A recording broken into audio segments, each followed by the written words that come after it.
Good afternoon, and if you're calling from the West Coast, good morning, everyone. My name is Jessica Porras, and I'm the Senior Manager for Education and Outreach at CAQH CORE. It's my pleasure to welcome you today to our webinar on the new Phase 4 CAQH CORE operating rules. This webinar will provide a general overview of the rules, as well as resources and tools available to you. It is the second in a series of overall webinars on these new rules. We will plan on having future webinars of a more technical nature where we go rule by rule. On February 24th, we will have a webinar focused on one rule, which is a connectivity rule, which implements the other infrastructure rules. And then in March, we will have a webinar that focuses on the 4 infrastructure rules. So please go to our website and register for these free webinars.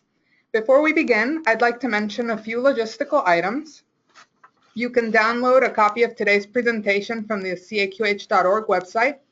To do so, navigate to the CORE pull-down menu at the top of the CAQH.org welcome screen and select the CORE Education Events page. A link to the PDF version of the presentation can be found under the listing for today's webinar. On this slide, you can see a screenshot of the Attendee GoToWebinar dashboard. You should see something that looks similar to this on the right side of your computer desktop. When joining today's session, it's possible you may have joined the audio portion of the webinar using the computer's speakers by default. If possible, we'd prefer for you to join the webinar audio by telephone. To do this, please select the telephone audio button in the audio panel of your dashboard, and the dial-in information will be displayed. Make sure you enter your audio PIN, which is found under your dial-in information. We will save time at the end of today's program to responding to your questions. Please submit your questions at any time during the webinar by typing them into the questions panel of your dashboard. We do ask that when you submit your question, you identify your type of organization to better answer your question. Today we'll have several presentations from CAQH CORE staff. First on the status of the Phase 4 CAQH CORE operating rules, then on the scope of the Phase 4 CAQH CORE operating rules with a focus on the connectivity rule. We'll also spend some time on Phase 4 CORE certification, and finally, we'll share some resources and additional information that will be helpful to you. So let's begin today's program with an update on the Phase 4 CAQH CORE operating rules by CAQH CORE Senior Manager Erin Weber. Erin? Thanks, Jessica, and good afternoon, everyone. We are excited to have you here. I'm going to start on slide 5, where we talk about the overview of the requirements in the Affordable Care Act pertaining to operating rules. There are 3 sets of ACA mandated operating rules, 2 of which are already in the market and their compliance dates have already passed, and those are for eligibility, claim status, EFT, and ERA transactions. Hopefully, all HIPAA cover entities on the line are conducting these transactions using the CORE operating rules. The final set of mandated operating rules are for the claims, referral, certification, and authorization transactions, enrollment, disenrollment, and health plan premium payments. And those operating rules have not yet been mandated, although CORE has developed a voluntary Phase 4 set of rules which address those transactions and which are the focus of today's call. The healthcare claim attachments also included in this 3rd set of ACA operating rules. HHS has not yet named a standard for the attachments, so those operating rules are not yet underway. Finally, the ACA also includes a mandate for health plan certification with compliance with the operating rules and underlying standards. We are anticipating that an HHS proposed rule may come out as early as April of this year per the unified agenda which HHS puts out, and we will learn more at that time about any deadlines associated with health plan certification. Slide 6 provides the overview of the next steps for the Phase 4 CORE operating rules. The operating rules were developed by the CORE participants over the course of the last 2 years. The CORE side of the process, which includes multiple levels of voting, discussion, and debate amongst work groups, and a final ballot, those steps have been completed, and now the rules are going through the regulatory process. The first step of which is the National Committee on Vital and Health Statistics. That committee has been updated regularly on the status of the operating rules, and it's holding its next meeting in mid-February. At that meeting, CORE will testify on the status of and contents of the Phase 4 operating rules. We'll report on the results of the all-CORE vote, which were very supportive, share some information on why entities were supportive, and also some of the concerns that entities had, like with the security requirements and the connectivity rule. We encourage all of you to listen online. You can go to the NCVHS website and listen to the testimony. Many organizations will be sharing their feedback on the operating rules. Also, we will be posting the testimony on our website. Separately, there is an ACA review committee, which is also part of NCVHS. That group reviews existing items and looks for constant ways to improve what has already been put through the regulation. After NCVHS, the operating rules would, after the NCVHS hearing, NCVHS may make a recommendation regarding adoption to the Secretary of HHS. HHS then may publish a regulation in the Federal Register once it determines what might be appropriate for federal mandate. At that point, a federal comment period, a public comment period would follow, whereby entities can submit any of their thoughts or comments to CMS and HHS. HHS would then address any public comments in the regulation and put forth a final regulation, usually within 2 years, that would have, an implementation date, usually within 2 years of publication of a final recommendation. So when you think about that timeline, it really means that we're still a couple years out from any sort of mandated implementation date with regard to the Phase 4 operating rules. There are 5 Phase 4 CAQH CORE operating rules. They were all infrastructure in nature, and that is based on feedback from public surveys back in 2014 around these transactions and the needs. There are 4 infrastructure rules specific to the 4 transactions I previously mentioned, as well as a connectivity rule.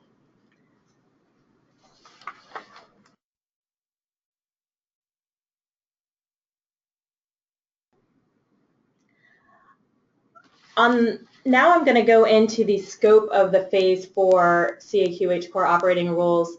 Myself and my colleague Bob Bowman are going to give you an overview of the requirements within these rules.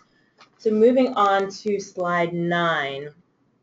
As I mentioned, there are 5 operating rules, one specifically devoted to connectivity, and the other 4 rules address the infrastructure requirements and their applicability to the 4 transactions.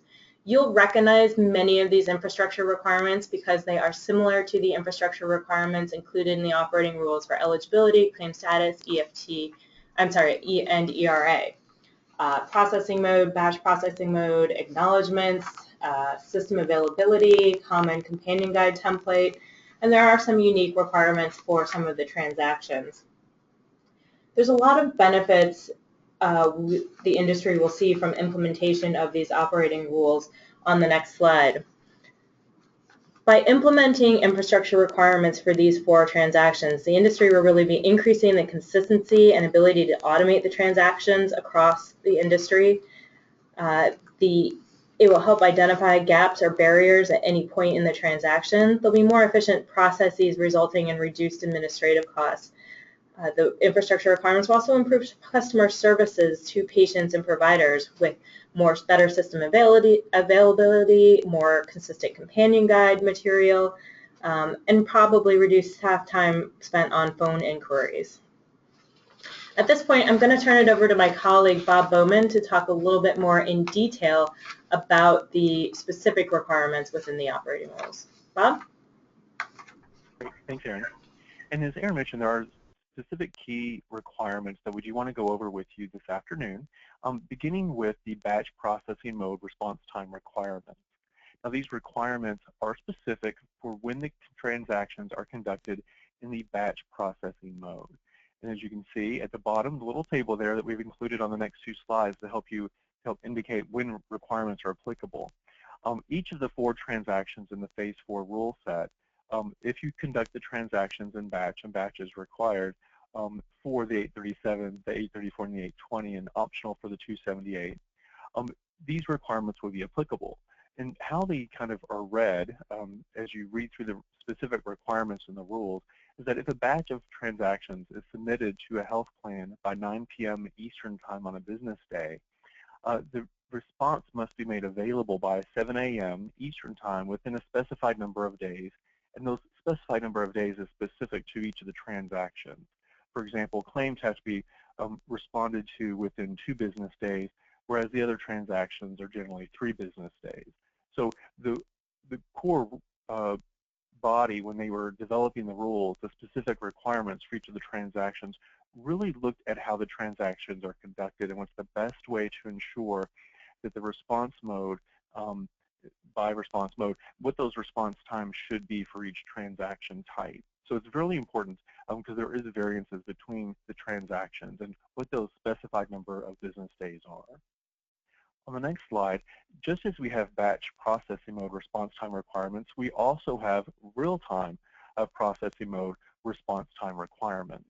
And although many of these transactions may not be conducted in real time today, we are laying down those tracks for those trains and these transactions to be conducted on in the future, because again, with the intent to move towards real time, conducting these transactions in real time, the core body decided to develop operating rule requirements for real-time processing mode. Again, we do know many vendors and health plans do conduct the 278 in real time today. And so if you do conduct the transactions in real time, these requirements would be applicable. And basically for the processing mode for response times, if a submitter submits the transaction to the health plan, the response is required to be received within 20 seconds.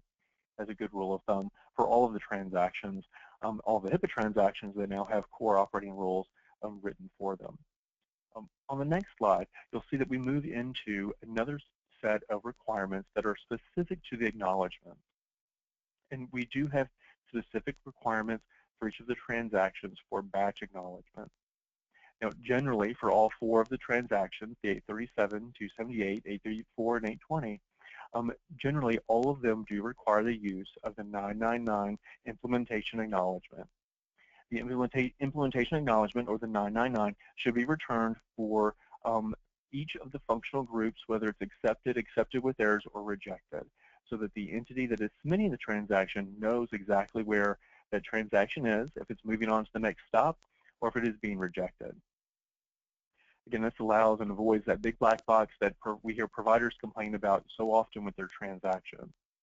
Now, there are specific requirements for the 837 and the use of the 277 claim acknowledgement, or the 277 CA. So again, if a submitter is submitting the transaction, a claim transaction, and it could be an institutional, professional, or dental claim, they are expecting to receive the 277 CA for each of those claims that have made it through the initial edits for the 999. So again, there are specific transaction requirements for batch acknowledgements for each of the transactions in the Phase 4 rule set. And just like we have for the batch acknowledgement requirements, on the next slide you'll see the real-time acknowledgement requirements. Now there is some variability here, because if we are conducting the transactions in real time, you may or may not need to receive the 999 transaction. It just depends, again, specifically on that specific transaction that's being conducted. So a good rule of thumb here is that you key into the specific requirements for the transaction, how it's conducted in real time or batch, and then there are going to be specific requirements on how the acknowledgement should be returned. Is it the 999 and when the 999 is to be returned? Again, our handy-dandy applicable requirements table lets you know that, again, if real time is offered, there are specific requirements for the acknowledgements to be used. On the next slide, moving into the next topic for requirements, and that is the system availability requirement. And this ensures that the system is available to receive the transactions, again, in either real time or batch, by the provider's clearinghouse at least 86% of the time per calendar week. There are also specific requirements if the system has non-routine downtime, or emergency downtime, or any types of notification requirements when the system is going to be down and unavailable for the conduct of the transaction. This allows a peace of mind that the system will be up and available on a specific amount of time so the providers conduct business with the health plan. Moving into the next topic for the requirements for the Phase 4 rule set on the next slide are the companion guide requirements. And as Aaron mentioned, we do have a specific companion guide master template that is to be used if you do publish a companion guide for any of the 4 transactions in this rule set. And this allows a very specific flow and format for the template. So every consumer of a companion guide knows exactly what to expect and where to find the information as they're building their systems and applications to conduct the transactions as that intermediary between the provider and the health plan. So it's very important that if you do publish a companion guide, that you do follow the flow and format of the master companion template. Moving on to the next slide, we would like to actually ask our first polling question. So I'll hand the call over to Drew. Great. Thank you very much, Bob. And this brings us to our first polling question of the webinar, and it's one I think many of you have seen in the past. I'll read it, and then I'll launch the poll, and we will pause for just a brief moment for everyone to respond. And this question is, please indicate whether your organization intends to voluntarily implement the Phase 4 CAQH CORE operating rules. And I will launch the poll, and we will pause for just a brief moment.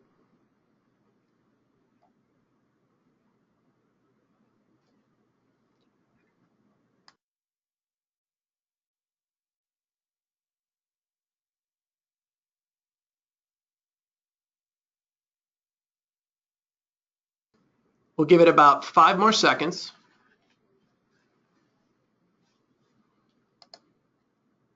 About 2 more seconds, and I'll close the poll. And I'll share the results with everybody.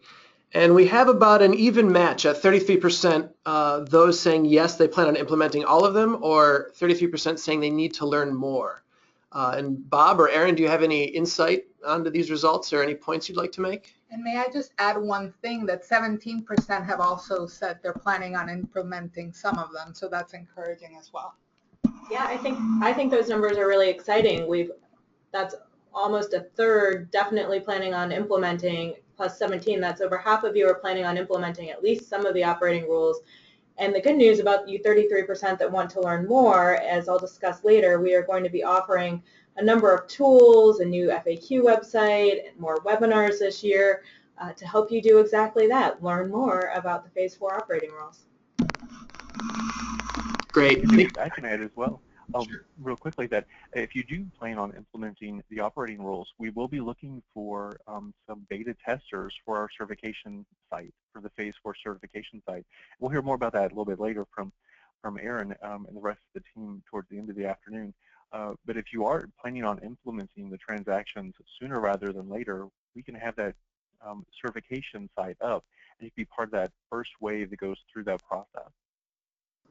Great. Thank you, Bob. And I guess I'll throw it back to you. Great. We do want to share with you some of the details around the Phase 4 connectivity rule, because there are some significant changes from Phase 2, because we are trying to actually build upon what we've done in the previous phases and expand the requirements to ensure a better security and a broader distribution of use of the transactions. So there are key components for the connectivity and security requirements. As you can see detailed here, although I won't go into detail on any specific ones, I do want to highlight just a couple of things. That for the Phase 4 rule set, it is specific to the Phase 4 transactions, the 837, 278, 834, and 820 transactions only. We do narrow the scope to just a single message envelope standard using SOAP, and also a single submitter authentication method, the digital certificate, or the X509. So these are important distinctions that are quite a bit different than Phase 2 and Phase 1, and we'll see that in just a moment in more detail. But we do want to highlight those changes for you, because the industry is coming really over the course of many years of use are coming down to a single standard an authentication method, better security, and broader use of connectivity for the transaction. Also important is the note of safe harbor. The connectivity rule, even in phase 2 and continued now into phase 4, again, building on that from one level to the next, one step to the next, is the concept of a safe harbor. All entities that implement phase 4 will be able to conduct the transactions, these 4 transactions, because they're building a system that will conduct the transactions. This doesn't mean that you have to unplug anything that you already have in place. If you already have trading partner relationships and you already have connectivity established, perhaps you have a VPN with your health plan as a clearinghouse, you wouldn't have to unplug that or change it. That can continue on as it always has. But at a minimum, you must support the safe harbor requirements. So if an entity does wish to conduct the transactions using the core connectivity, you are up and available and ready to do so. So very key concepts for the connectivity and security requirement. And on the next slide, you'll kind of see how we've progressed from our phase 1 to our phase 2 and now into our phase 4 connectivity. And these are really kind of originally were based on the transactions themselves, but also with how the industry has adopted the technology around connectivity. Beginning way back in phase 1 with our version 1.0.0 rule, had the minimum requirements of using the public internet with HTTPS. Then with phase 2, as we added in eligibility, and then in phase 3 for electronic remittance advice, or the 835, the industry really looked at the connectivity and the security around HTTPS, and they defined very specific requirements for phase 2 and to use those with these specific transactions. Now, building on that now in phase 4, we have seen the convergence, again, to a single envelope message, SOAP, and a single submit authentication standard, digital certificates, also to improve the transport security. And all of this is specific around the 4 transactions in phase 4. So we're seeing an evolution from phase 1, 2, 3, and 4 with the connectivity and how they're being used with the transaction. So it's very important. And maybe for a better understanding of that, it's good to see kind of how the rule was developed. And this was like an 18-month development process. So we'll see that on the next slide. And that all begins with really some key opportunity identification processes. We go through an entire process, which includes an environmental scan of all the major healthcare IT initiatives and trends and opportunities throughout the entire landscape of our industry. We also look at implementer feedback from the previous phases. All of the folks, and many of you are on this call that have implemented phase 1, 2, and 3 operating rule requirements. We looked at that feedback. We did the environmental scan. We go through a prioritization process using our guiding principles, our business and technical criteria. And from that, we get down to really a selection and development of key rule opportunity areas. And from phase 4, we found that we really needed to focus in and hone in on the use of SOAP as an envelope standard in healthcare data exchange only, and also an increased emphasis on security, so the use of digital certificates and the use of SSL version 3 or TLS 1.1 or higher were also both identified in phase 4.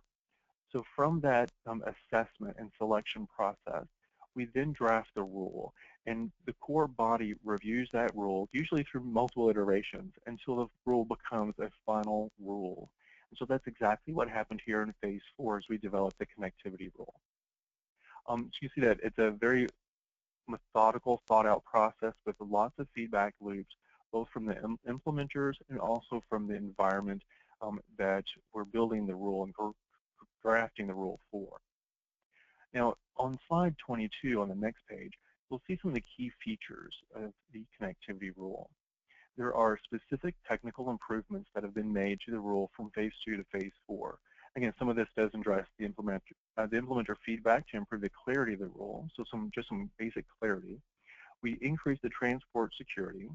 We have separate payload and processing mode document for easier maintenance. So we've pulled out something that you've seen in phase 2 into a separate document for ease of maintenance. We've also simplified the interoperability, again, with a single envelope and a single authentication standard.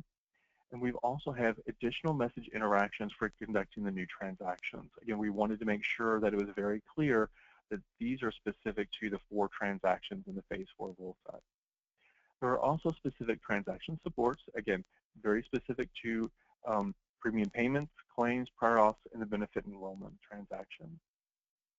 There's also the requirements, again, that this is a safe harbor, so it allows you to actually include the previous transactions, the eligibility, claim status, and the remittance advice transactions can be conducted using the Phase 4 connectivity as well. So again, with Safe Harbor, you can move forward with moving all of your transactions into one single connectivity method. Again, very helpful also with your support costs and that kind of thing. So we try to be very thoughtful about the process. On the next slide, again, really just as a highlight, some of the key features that each of the rules has from Phase 2 to Phase 4, from payloads to image authentication, message interactions, the metadata, the envelopes that are required, communications channel security, and transport layer requirements. From Phase 2 to Phase 4, we've highlighted where some of the most significant revisions were made, things that you really want to key into as you prepare for your gap analysis, as you prepare the discussions with your technical teams. Again, with the requirements of the digital certificate, very important. We no longer have requirements for username or password, for example. We also have the real-time batch generic push-pull interaction transactions. We have removed the MIME multi-part from Phase 4 here, only SOAP and whistles required. And again, with the increased emphasis on security and the use of SSL and TLS 1.1 or higher for those entities that are required to use a higher level of security. So these are some of the key components, some of the key features that had some significant revisions from Phase 2. We just wanted to highlight those for you. So with that, I'll hand the call back over to Drew, who will conduct our next polling question. Drew?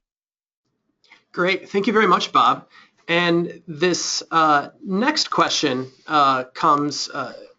is one that we've also asked a little bit in the past, is which of the following would you consider the biggest challenge to your organization's implementation of the Phase 4 CAQH CORE operating rules? And I will open the poll like last time, and we'll pause very briefly for you to answer.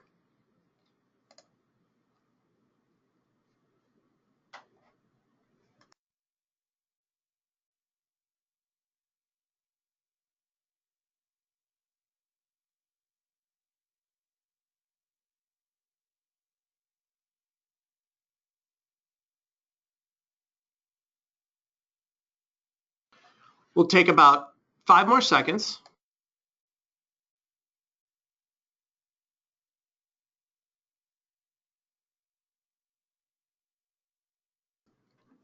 All right, we'll close the poll and I will share the results. And it looks like 45% of you said overcoming resource constraints, and this could be time or staff or internal expertise. And this is helpful to us so we know what sort of information to bring you guys. But Aaron or Bob, do you have any insight or points you'd like to make based on these results? Again, I just reiterate the opportunity to learn more, to fully understand the operating rules will occur over the next quarter. And we can certainly relate with overcoming resource constraints.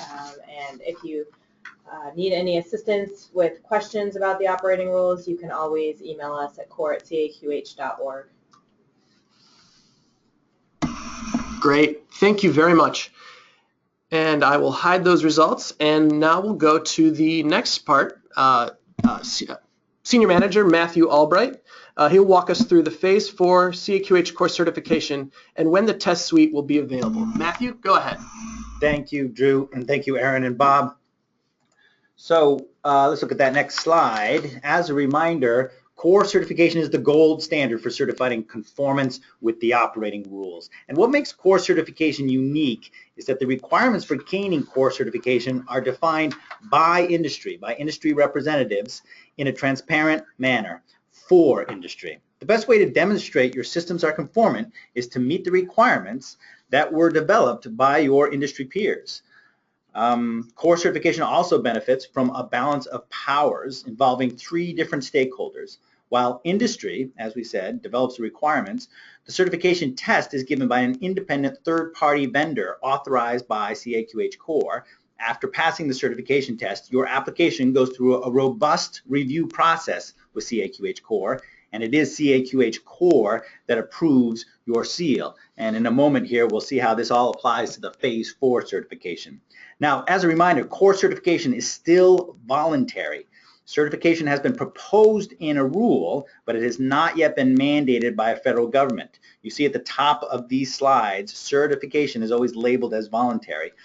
Although voluntary, though, CORE certification remains the best way to test your systems and test the systems of your vendors so that you benefit from all of the advantages of EDI in terms of cost and especially in terms of time savings. And we've got 235 CORE certifications to date, and I'd like to congratulate especially the Medicaids. I know there's a lot of Medicaids on the line right now that have gone through CORE certification this year. And I also put out a little invitation that we'll hear more about. There's a Medicaid specific, a Medicaid special next Tuesday webinar about CORE certification. And I'll leave it to Jessica and Drew to advertise that a bit more at the end. As some of you may be aware, a document called the Certification Test Suite has been developed for each of the CAQH CORE operating rule phases. Each of these test suites has a list of the requirements or test scripts that entities must pass in order to become CORE certified. And this is where industry has come together to make these test suites. For each phase, our CORE authorized testing vendor or vendors take this certification test suite developed by industry and build a testing platform where an entity can complete a series of testing tasks that align with the requirements in the certification test suites. So what makes CORE certification unique in terms of industry certifications is the fact that for each CORE operating rule, industry creates the specific test that must be passed in order to be considered conformant. That is, industry representatives and the CORE participating organizations develop and vote on the test suite and its test scripts alongside the operating rules. In essence, this means that industry is defining specifically what conformance with the operating rules means. You can think of the process as a dual approach. On the one hand, while CORE participating organizations were developing and voting on the Phase 4 operating rules, they're also thinking about how a health plan or entity would be able to prove that they were conformant with the rules. So, as was mentioned, CORE authorized testing vendor Edifex is currently building that testing platform that implements and automates that Phase 4 CAQH CORE certification test suite and the required test scripts. We expect that by mid to late summer, Phase 4 CORE certification will be open for business. So, be an industry leader.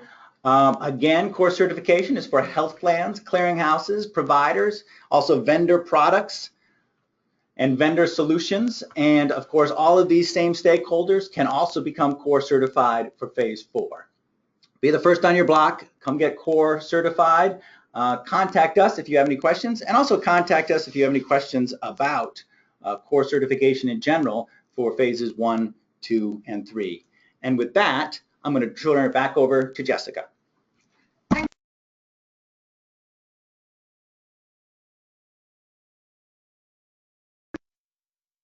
Will describe Phase 4 resources and tools available to you and also give you some guidance on what to do to get started. Thanks, Jessica. CAQH has always understood its role not only as the operating rule author, but having an integrated model where we also support industry implementation of the operating rules. We look at ROI, and we do a number of other education sessions such as this to help the industry implement the rules. There's real value in getting started with your Phase 4 implementation now.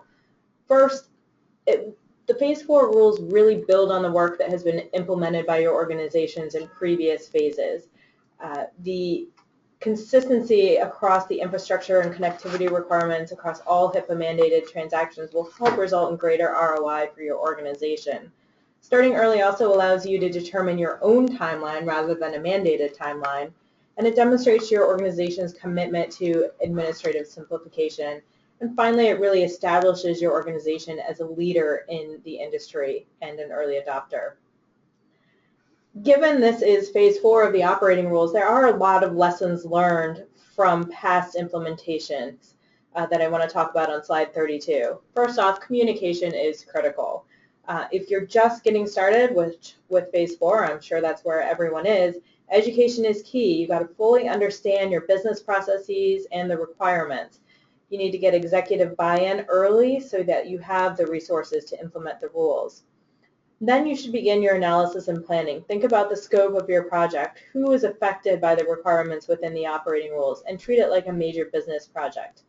Then as you move into system design and implementation, start engaging your trading partners and those entities in which you're exchanging the 4 transactions in phase 4 with. Begin testing and consider going through core certification. Finally, once you hit deployment and maintenance, continue to stay involved with CAQH CORE on the maintenance of the operating rules. We are in the process of developing a suite of tools to help you with your phase 4 implementation that are rolling out over the next few months. The first tool that is now available is the phase 4 analysis and planning guide. You may remember this guide from your previous implementations. This is a document that will help you understand the applicability of the rule requirements to your organization, help you identify those impacted systems both internally and externally, and help you conduct a detailed rule requirements gap analysis. There are 3 key tools in this document: a stakeholder and business type evaluation, system inventory and impact assessment worksheet, and finally the gap analysis worksheet, which I know some folks find extremely helpful. This is a line-by-line list of all of the requirements in the phase 4 rules and allows you to evaluate from a requirement-by-requirement perspective the impact on your systems. On the next slide, I'm very excited to announce that we are on the verge of launching a set of new phase 4 FAQs addressing the 5 operating rules and general concepts related to those. In addition to this, we are about to launch a new FAQ format which will enable users to more quickly find answers to their questions. You will be able to search for keywords, and you can find all the FAQs in one place for a given operating rule. In the past, our FAQs have been PDF-based, and we recognize that this was very cumbersome, so we are very excited about this new tool. Hopefully next week, these new FAQs will be launching. We have more than 100 new phase 4 FAQs going up to complement the existing 600 core FAQs, so there's no shortage of FAQs. If you have a question, this is the place to go first. And here we have a screenshot of the new FAQ webpage. The search bar is right at the top. You can type in any sort of keywords you're looking for, whether it's related to a requirement or the mandates. You can see there are several categories of FAQs listed here that you can work through. Here are our categories. They're divided into 7 parts, and then within each part there is a subsection. So for each phase of rules, there is one page that has all the questions and FAQs related to a particular rule.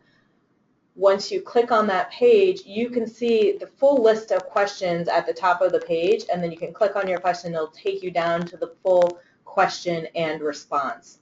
So it's a very easy way to quickly see all of the questions related to a particular topic. Like I said, we're hoping that this gets rolled out as early as next week, and it will be the same link as our current FAQs.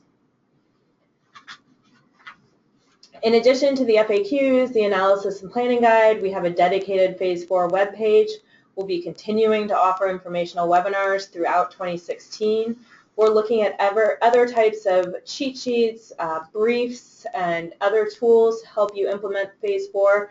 One tool I know that is coming down the pike is a executive summary of the phase 4 connectivity rule and the differences between the phase 4 and phase 2 connectivity rules. We're looking to roll that out towards the end of Q1. Additionally, the core request process is always available to you. If you can't find an answer to your question anywhere else, you can always email core@caqh.org. Finally, I want to highlight a webinar that is coming up tomorrow from the American Hospital Association. They just released a white paper on the opportunities for savings through administrative simplification. and participants can register at the link provided on the slide. So if you're interested, I would encourage you to attend this webinar. It's a very critical topic. And with that, I'll turn it back to the education team. Thanks so much, Erin. It looks like we have some time for questions. Please submit your questions by typing them into the questions panel on your dashboard. We do ask that you identify your type of organization so we can better answer your question, and we have a lot of questions that we've been getting throughout the webinar. So let's get started. The first question is a certification question. And the question is, what will be required for Phase 4 certification? Will attestation be required? Good, thank you. This is Matthew. And let me just dissect the question a bit. I believe for Phase 4 core certification, if you want to know exactly what's required, go to the CORE webpage, look for the core certification subsection, and then look under Phase 4. Actually, you want to go to the core operating rules, look under Phase 4 core operating rules, and you'll see something that says a certification test suite. If you look at the certification test suite, that has the test scripts, the specific test scripts that are necessary in order to be Phase 4 certified. Again, Phase 4 certification at this point will be voluntary when it's rolled out in the summer, as is all the certifications. Now, just in case that question was about getting certified for compliance for Phase 4 rules, that's the ACA mandated program that HHS is supposed to do. Erin mentioned earlier in the presentation that we expect a new proposed rule to come out in April. HHS has announced that, so that's our expectation, and we should get some more information about what's happening with the certification of compliance, the ACA mandated certification compliance program after that rule. Thanks so much, Matthew. The next question is from a TPA that does not conduct the 278 or the 820. And the question is, are they required to implement transactions that they don't support? Bob or Erin? Yep, this is Bob. I'll take the question.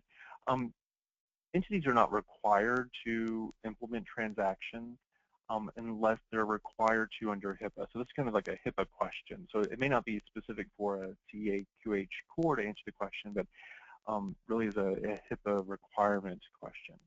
So many health plans are required to implement all of the transactions, even though they may not have used them or conducted them in the past.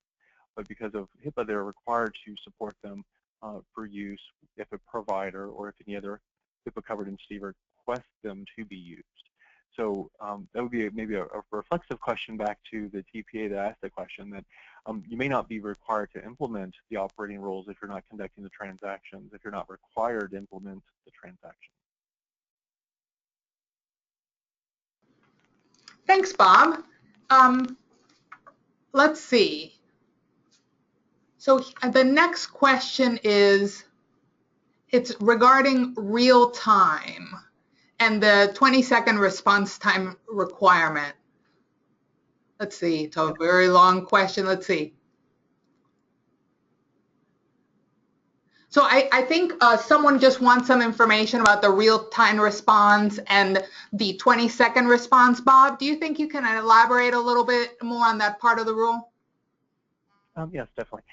And basically the requirements for each of the transactions states that if you conduct the transactions in a real-time processing mode, that you will, it may be better to explain this through an example. If a provider is going to send in a real-time 278 transaction, a prior authorization, in real-time mode, and use a health plan, accept them in real-time mode, you would receive that in real-time, and within 20 seconds you'll have a response back to the provider, the 278 response back to the provider.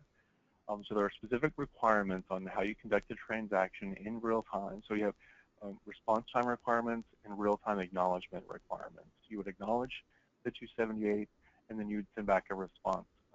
Again, specific to the 278 for real time. If it's a real time, they may not receive the 999 unless it's a rejected transaction. So it's specific. The operating rules do work in unison, all combined together.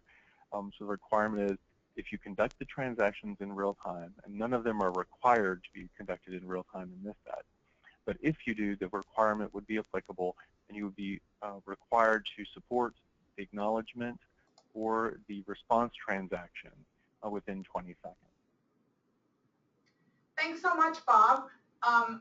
The next question is regarding the compliance date for the Phase 4 rules. Erin, could you please talk a little bit more about what the potential compliance date might be? Yeah, absolutely. As I mentioned, NCBHS is holding a hearing next month, after which they may make a recommendation to the Secretary of HHS regarding adoption of any components of the Phase 4 operating rules to meet the requirements of the Affordable Care Act. At that point, HHS may draft a regulation that would then be available for public comment, which is at least typically a 60-day period. They would then review the public comments and publish a final regulation, understanding that there must be some time between the publication of the final regulation and an implementation date, and that's typically 2 years. So that whole process will take a minimum of 2 years. So we're looking at an implementation date probably at least 2 years out. Thank you so much, Erin. And the next question, I think, is for Matthew. Has CMS mandated certification for any of the phases? Good question. I see there's a number of other questions that are kind of referring to this question of core certification being voluntary, and then the question about what's going on with the ACA mandated certification of compliance. So the short answer to that question, which was, has CMS mandated certification for any of the phases, is no, it has not. So although the Affordable Care Act has mandated that HHS develop this program, CMS has not as of yet come out with a final rule. So again, the short answer is, has CMS mandated certification for any of the phases? No. So it is definitely voluntary core certification for Phase 1, Phase 2, and Phase 3.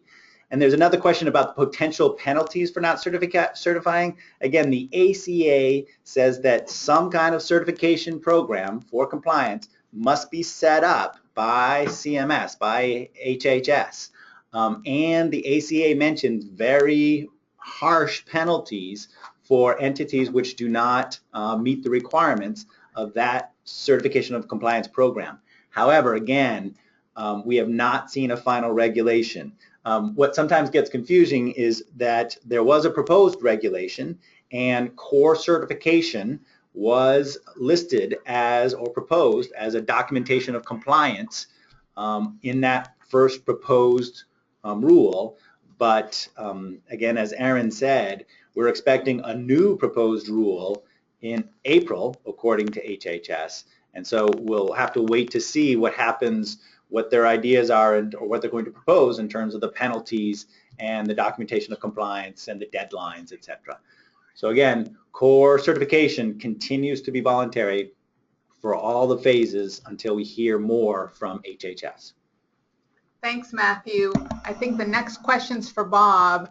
The question is, can you point us to resources describing the applicability to Medicaids of these rules? Bob, can you answer that?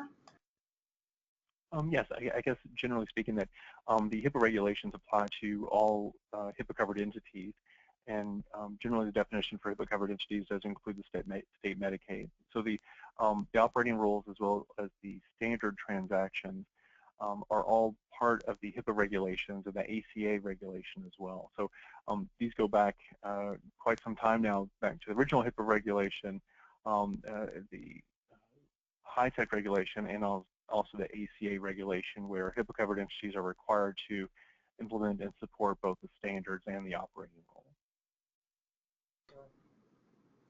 Thanks, Bob. The next question is, why do the Phase 4 CAQH CORE operating rules not address any data content of the transactions? Erin, do you think you could answer that one? Or? Sure, absolutely. And that's a good question, because many of the past operating rules have addressed data content, and they certainly can.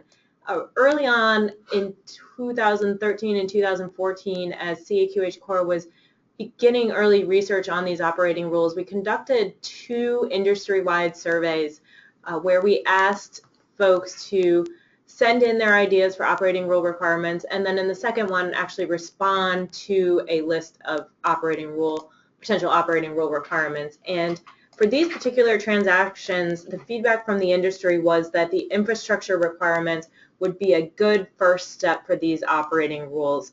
So at that time, the industry indicated they weren't quite ready for data content requirements on these transactions. So the focus was really on the infrastructure requirements. Once the core subgroups began meeting, they confirmed that this should be the focus. So that's really the background on why these operating rules in particular focus on infrastructure. In future phases, the core participants may or may not decide to address the data content of some of these transactions. Thank you, Erin. The next question, I think, is a clarifying point on one of the slides early on in the presentation. It's slide 5, titled Upcoming ACA Mandated Health Plan Certification. And the question there is, will that apply to all health plans or only those with certain lines of business? So again, a good question, and it kind of, and I'll kind of repeat myself on some of the answers, but the ACA, the Affordable Care Act, mandates that all health plans, HIPAA-covered health plans, have to go through this certification of compliance program. They have to certify to the government that they're compliant with all of these operating rules and standards. And so if you meet the definition of HIPAA-covered health plan, then you are required under ACA to go through that program. However, again, we haven't heard the final word, certainly, in terms of a regulation and how CMS is going to execute that mandate. And so it could very well be that CMS may interpret what the ACA says differently. So for instance, and I'll just give it for instance here, but in the first proposed rule, the regulation said that only controlling health plans had to come through the program. So we'll wait and see to see what CMS says in terms of how they're going to think about HIPAA-covered health plans.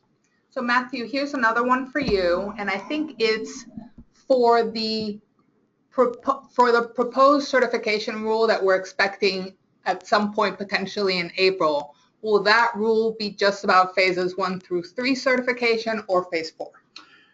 Very good question, and I will start with a disclaimer. I have no idea. I don't think anybody has any idea exactly what that proposed rule is going to say, but let me just suggest that we kind of think about the timelines here. Phase 4 operating rules, as Erin has said, have not been adopted yet by the federal government.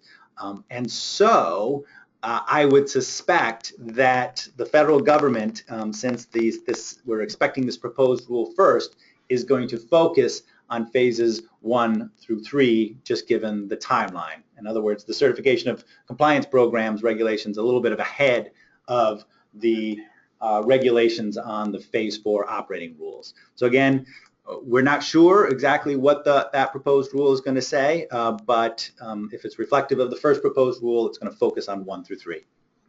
Thank you, Matthew. The next question I think is for Erin. With the possible implementation of the phase 4 operating rules in potentially 2018, as you've sort of highlighted during the presentation, we're also hearing that X12 7030 changes may be implemented around that time. So will HHS weigh these elements in when they're making their decisions? Thanks, Jessica. And like I said, we're just speculating at this point on these timelines.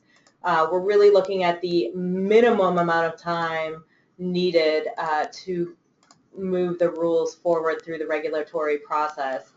There are going to be many opportunities for the industry to provide input, both at the NCBHS hearings, through public comment periods on regulations for both the 7030 changes potentially and the phase 4 operating rules. So I suspect that the industry will make any concerns around the timelines very well known, and HHS will definitely have to take that into consideration. Thanks so much, Erin. The next question's on HPID, and it's from Matthew. And it's from a payer. So will the HPID be used for certification?